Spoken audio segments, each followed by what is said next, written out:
Please, my mother whispered, her voice shaking like thin glass. Don't speak. We were standing beside my father's coffin. The room smelled like flowers and cold wood.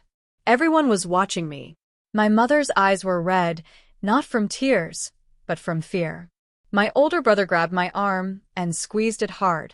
They don't know, he said through his teeth. If you talk, everything breaks. Years ago, my parents disowned me for being poor. They told me I was dead to them. Now, at the funeral, they were begging me to stay silent. I looked at the microphone. I looked at my father's still face.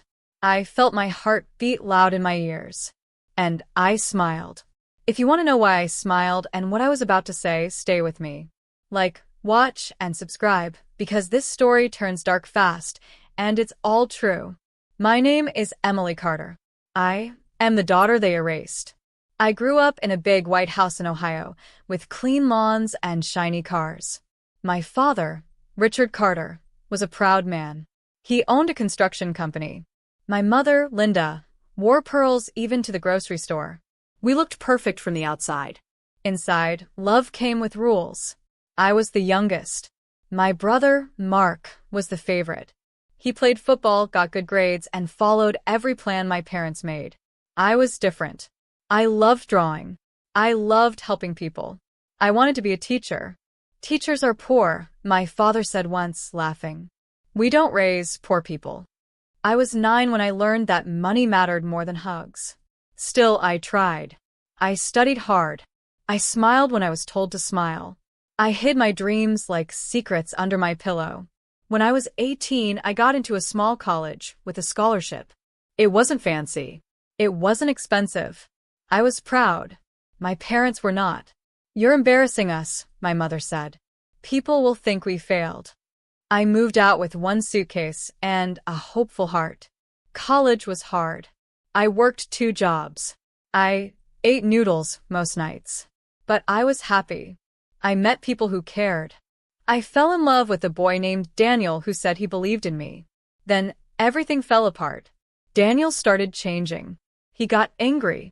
He drank too much. One night, he hit me. I called the police. He cried. He begged. I believed him when he said it would never happen again. It did. I ended up in the hospital. When the court case came, Daniel's family hired a good lawyer. I had none. I lost my job because I missed work. I lost my apartment. I slept on a friend's couch. I called my parents. I need help, I said, my voice small. Just for a little while. There was a long silence. You chose this life, my father said. Fix it yourself. My mother added, we can't be seen helping someone like you. Someone like me. I became poor fast. I sold my books. I sold my phone. I sold my drawings for $5 each on the street. One night, hungry and scared, I made a terrible choice. I stole food. I was caught. The judge looked tired. He asked if I had family. Yes, I said. No one came. I went to jail for 6 months. Jail is loud and cold and slow. But it taught me something. I met women who had nothing and still shared. I met pain bigger than mine. I learned how strong I could be. When I got out, I started over. I cleaned houses. I saved every dollar. I went back to school online. I kept drawing. I kept breathing. Years passed. I didn't call my parents again. I heard things through people. Mark got married. The company grew. My parents went on trips. They posted smiling photos. I stayed invisible. Then one day I got a call. Your father is dead, a woman said. The funeral is tomorrow. Your family asked if you'd come. I laughed. It came out wrong. It sounded like crying.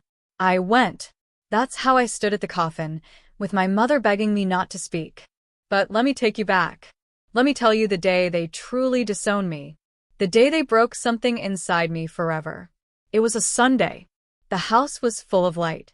My parents sat me down at the long table. Mark stood behind them, arms crossed. My father slid an envelope toward me. Inside were my bank statements, my unpaid bills, a list of my jobs, every mistake I had ever made. You're a shame, he said calmly. You are poor. And poor people embarrass us. My mother didn't look at me. We are done, she said. Don't call. Don't come back. You are not our daughter anymore. I felt my chest crack open. I stood up, shaking. I will be more, I said. I promise. My father pointed at the door. Get out. I walked out with nothing but my name. And that was the day my life burned down. I didn't know it yet, but it was also the day I started planning my revenge. The door slammed behind me that day, and with it went the girl I used to be. For a long time after my parents disowned me, I walked around like a ghost. I existed, but I didn't feel real. I worked, slept, ate, and cried in silence. Every small kindness felt dangerous. Every promise sounded like a lie. After jail, I moved to a small town in Indiana. No one there knew my name. That felt safe. I got a job at a diner. The floors were always sticky, and the coffee never tasted fresh, but the owner, Mrs. Thompson, smiled at me like I mattered. She didn't ask about my past. She just said, show up on time and we're good. I showed up early every day. At night, I studied. I wanted a teaching license. During the day, I saved money in a jar under my bed. I drew when I could, faces, hands, pain. People started asking to buy my art again. This time, I charged more. Slowly, life got quieter. Not happy, just calmer. Then, Mark showed up. I hadn't seen my brother in almost 8 years. I was carrying trash out back when I heard his voice say my name like it tasted bad. Emily. I turned around. He was wearing a nice coat. He looked bigger, richer, heavier with comfort. What do you want? I asked. He smiled like we were old friends. Dad's sick. Real sick. He's asking about you. I felt something sharp twist inside me. That's funny, I said. Last time I was dead. Mark's smile dropped. You don't have to be dramatic. I laughed. I couldn't help it.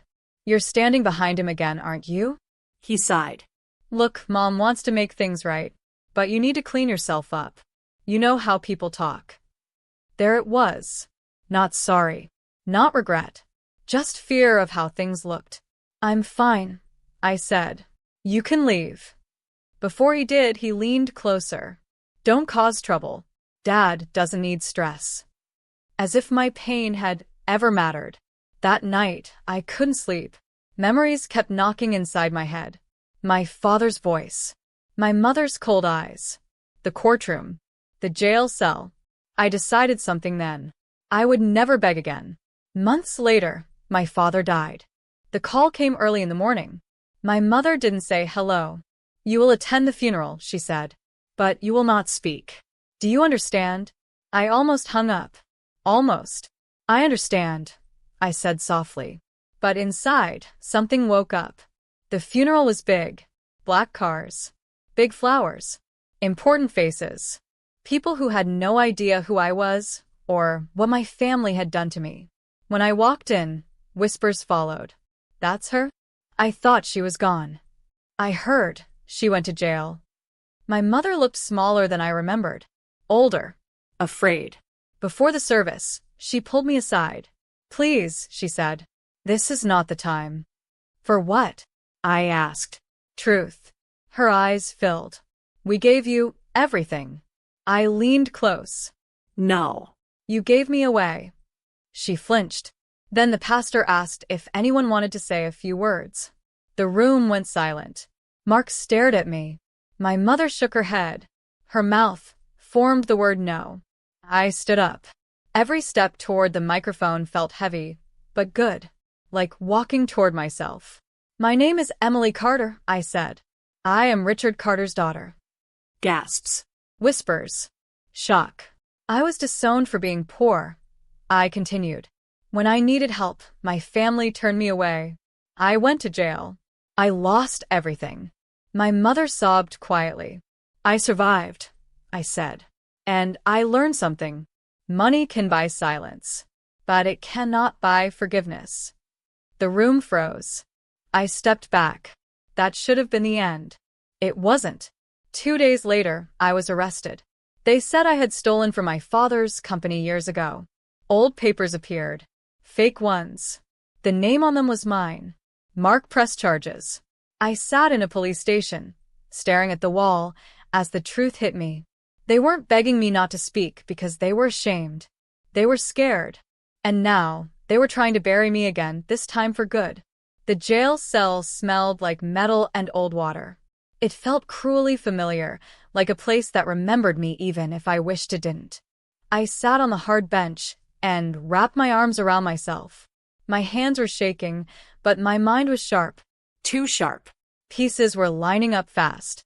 The papers they showed me said I stole money from my father's company 8 years ago. The date matched the year I left home. The signature looked like mine, but it wasn't. Someone had practiced it. Carefully. Mark. I asked for a lawyer. They gave me a public defender named Sarah Klein. She had tired eyes and a steady voice. "You've been charged with fraud," she said. "If this sticks, you're looking at serious time." "I didn't do it," I said. "My family set me up." She nodded slowly. "I believe you. But belief isn't proof." That night, alone in the cell, I cried for the girl I used to be. The one who trusted her family. The one who thought blood meant safety. Then I stopped crying. I remembered jail had taught me something before.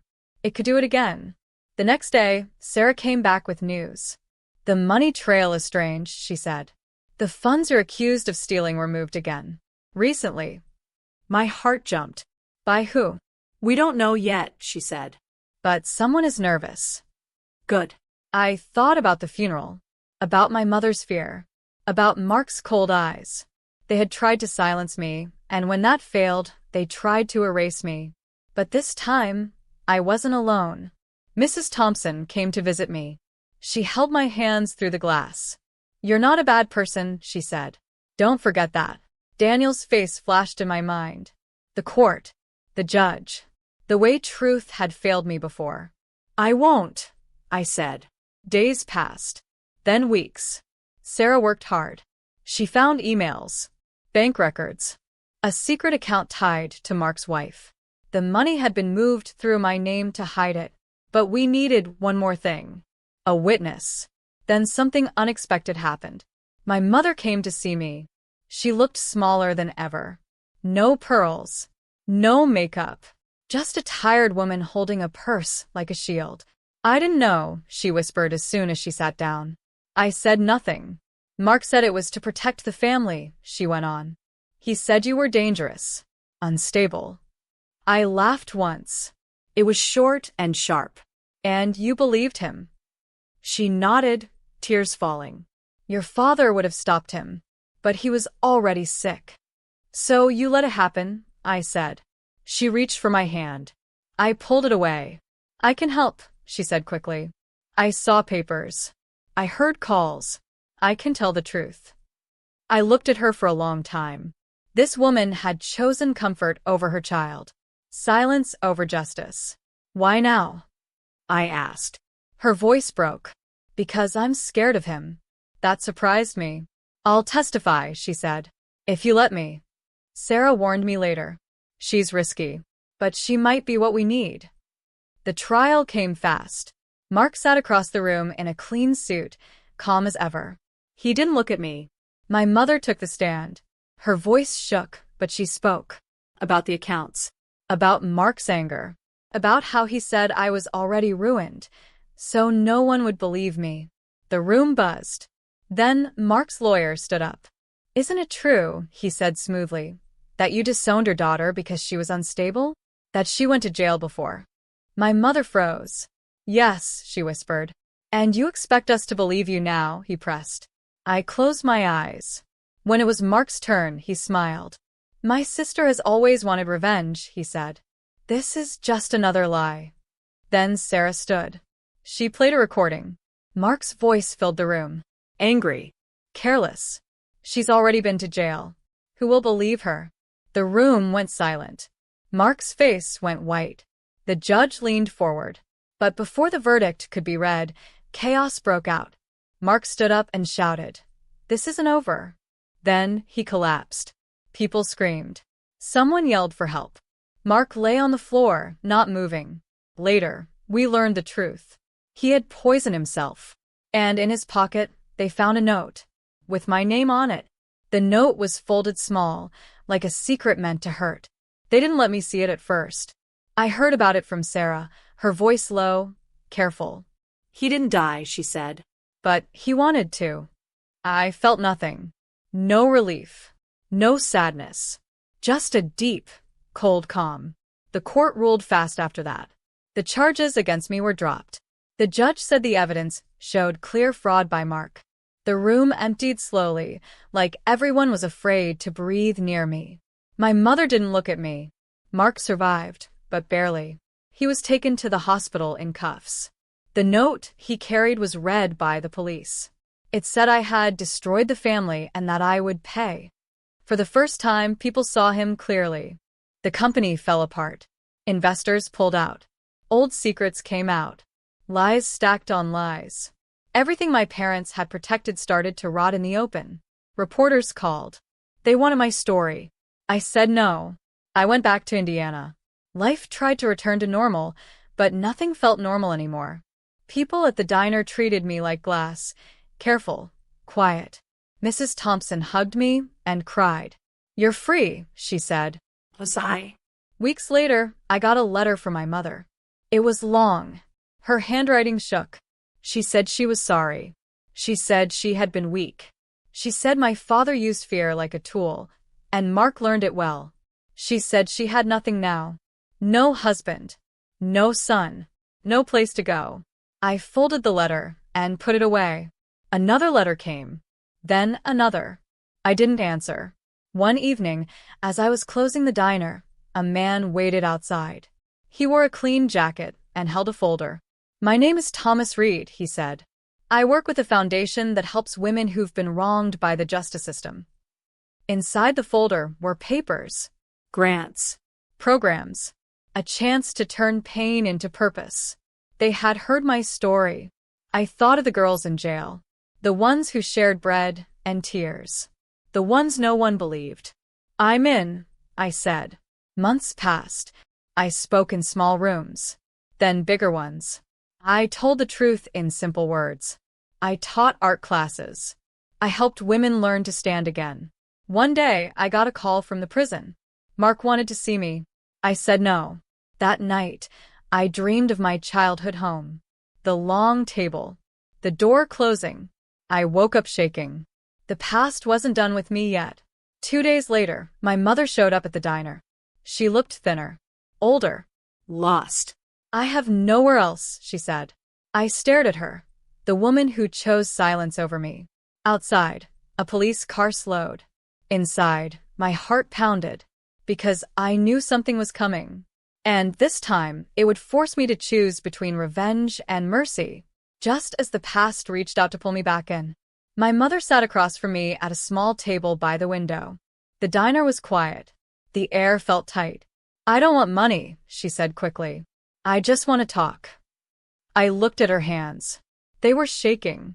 I remembered those hands pushing me out of the house years ago. "You already talked," I said. "You chose." She flinched. Outside, the police car drove away. It didn't stop. I let out a breath I didn't know I was holding. "I know I failed you," she whispered. "I know saying sorry doesn't fix anything." "No," I said. "It doesn't." Silence stretched between us. Long, heavy. Then I stood up. "I forgive you," I said. Her head snapped up. Hope flashed in her eyes. "But forgiveness is not the same as access," I added. "You don't get my life. You don't get my peace." Her face crumpled. She nodded slowly. "I understand," she said. I paid for her coffee. I walked her to the door. I watched her walk away alone. And for the first time, I didn't feel guilty. Weeks later, Mark was sentenced. Fraud. Conspiracy. Attempted false imprisonment. The judge was firm. Mark looked small in his prison clothes. He didn't look at me once. As they led him away, he finally spoke. "You think you won," he said bitterly. I met his eyes. "No," I said. I healed. That was my revenge. Not screams. Not destruction. Truth. The foundation grew. So did I. I finished my teaching license. I stood in classrooms full of kids who believed in me without knowing my past. I taught them to draw, to speak, to stand tall. One day, I stood at a podium again. Another funeral. My mother's. She had died quietly. No big crowd. No fancy flowers. Just a small room and a few strangers. No one begged me this time. When the pastor asked if anyone wanted to speak, I stood. My parents disowned me for being poor, I said calmly. Years later, they begged me not to speak at my father's funeral. Today, I speak because I choose to. People listened. I was broken by silence, I said, and saved by truth. If you're listening to this and you feel invisible, your voice matters. I stepped down. Outside, the sun was warm. I walked forward without looking back, because my story no longer belonged to them. It belonged to me.